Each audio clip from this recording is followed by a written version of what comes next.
All right, let's just dive right into this explainer. We all know fall brings cooler weather, sweaters, and pumpkin spice. But today, we're actually uncovering a hidden seasonal danger that's probably lurking right in your neighborhood. We're pulling this directly from the experts over at Dr. Drain.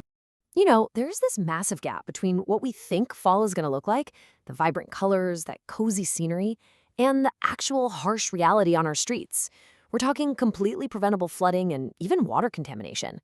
Seriously, when those gorgeous leaves finally pile up on the ground, they can literally turn into a genuine public safety hazard. Crazy, right? So let's get into Section 1, Autumn's Hidden Hazard. Before we really get into the weeds of how these clogs happen, we've got to understand exactly what's at risk here. We're talking about your local stormwater system. This is the heavy-duty infrastructure specifically designed to quickly move runoff from our streets straight into creeks, rivers, or treatment facilities. It is a carefully engineered network meant to keep water away from our homes. But if you block it, well, you're basically breaking that entire protective chain. Which brings us to part 2, the anatomy of a clog. Let's break down how this morphs from just a minor yard annoyance into a full-blown infrastructure failure. It happens incredibly fast, basically in 3 steps. First, leaves naturally collect near the curbs, sidewalks, and the low spots where the drains sit. Then we hit step 2, which is pretty much a snowball effect. Just a super thin layer of leaves acts like a net, trapping way more debris anytime there's wind or rain. And finally, step 3 hits. Drainage slows down and you start seeing ponding. What starts as a single innocent layer of leaves skyrockets your risk of overflow during the very next heavy storm.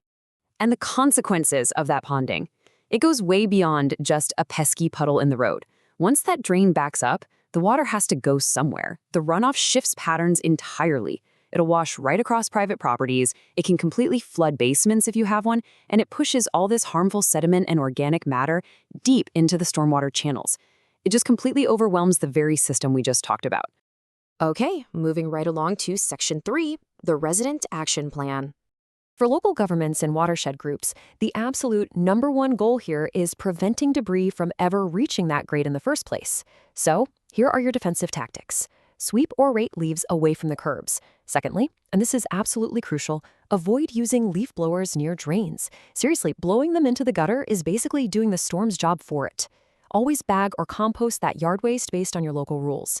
And hey, use berms or tarps to contain the runoff while you're cleaning up. A little proactive work now saves you a massive headache later. Now here's a fantastic pro tip directly from the source material at Dr. Drain Neighborhood Coordination. Makes a massive difference, especially after those really windy autumn days.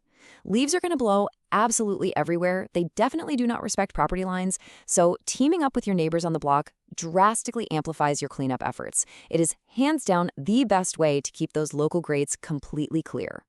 All right, Section 4, post-storm best practices. Look, even if you prep perfectly, a really heavy storm is inevitably going to push some debris through. But before you even think about clearing anything, you need to hear this critical safety warning. Never, ever attempt risky work near moving water or unstable ground. Honestly, no clogged drain in the world is worth risking your life in fast-moving floodwater, period. So keeping safety top of mind, what should you actually do?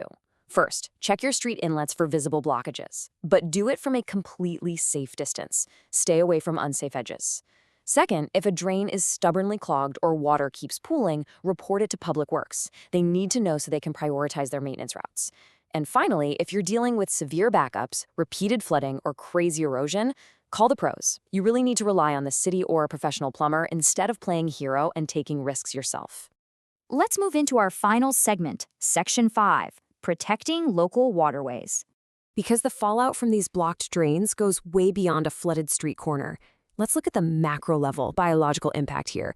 Step 1, all that organic debris washes into storm drains and eventually flows right into local waterways. Step 2, as that stuff enters the water, nutrient loads artificially spike. And then step 3 happens. Thanks to those extra nutrients, oxygen levels in the water actually drop. That severely disrupts local fish and wildlife habitats, especially when the water flow is low.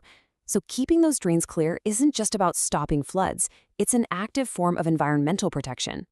Which brings us to a really important final thought for you. Will your autumn cleanup protect your local waterways this year? I kind of want to challenge you on this. Try turning those boring weekend yard chores into a vital act of community defense. Literally just by sweeping away from the curb, bagging your leaves properly, and reporting those persistent issues, you're playing a direct role in reducing floods and keeping your local rivers healthy. Anyway, that is going to do it for this explainer. Thanks so much for hanging out with us. Keep those drains clear, and we'll catch you next time.